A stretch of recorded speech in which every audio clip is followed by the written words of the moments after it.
Moving on. Bangladesh లో హిందువులపై దాడులు ఆగట్లేదు. మరో హిందూ యువకుడిని సజీవ దహనం చేసేశారు దుండగులు. చెంచల్ చంద్ర భౌమి 23 ఏళ్ల వయసు. నిద్రిస్తున్న గ్యారేజ్ కి గుర్తు తెలియని వ్యక్తులు నిప్పు పెట్టారు. గ్యారేజ్ లో భారీగా పెట్రోల్, ఇంజిన్ ఆయిల్ తో పాటుగా పేలుడు స్వభావం ఉన్న పదార్థాలు ఉన్నట్టు గుర్తించారు. ఆ మంటల్లో అక్కడికక్కడే ఆ వ్యక్తి సజీవ దహనమైపోయాడు. ఇది పక్కా ఒక ప్లాన్ ప్రకారమే చేసిన దాడి అని ఆరోపిస్తున్నారు స్థానికులు. బంగ్లాదేశ్ రాజధాని ఢాకాకు 50 కిలోమీటర్ల దూరంలో ఉన్న నార్సింగ్డి అనే ప్రాంతంలో ఈ దారుణమైన ఘటన చోటు చేసుకుంది. వరుస దాడులు బంగ్లాదేశ్ లో వరుస దాడులు జరుగుతూనే ఉన్నాయి హిందువులపై. మరొక హిందూ యువకుడిని సజీవ దహనం చేసిన వార్తను మనం చూస్తున్నాం ప్రస్తుతం. చెంచల్ చంద్ర భౌమిక్, అతని ఫోటోగ్రాఫ్ కూడా స్క్రీన్ మీద చూడొచ్చు. 23 ఏళ్ల వయసు అతనికి. అతను నిద్రిస్తున్న గ్యారేజ్ కి గుర్తు తెలియని వ్యక్తులు వచ్చి నిప్పు పెట్టేశారు. ఆ గ్యారేజ్ లో భారీగా పెట్రోల్, ఇంజిన్ ఆయిల్ డంప్ చేస్తున్నాయి. అలాగే పేలుడు స్వభావం ఉన్న పదార్థాలను కూడా కొన్నింటిని గుర్తించడం జరిగింది.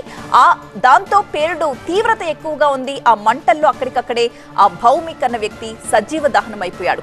ఇది ఒక ప్లాన్ ప్రకారమే చేసిన దాడి అని ఆరోపిస్తున్నారు స్థానికులంతా. బంగ్లాదేశ్ రాజధాని ఢాకాకు సరిగ్గా 50 కిలోమీటర్ల దూరంలో ఉన్న నార్సింగ్డి అనే ప్రాంతంలో జరిగింది ఈ దారుణం.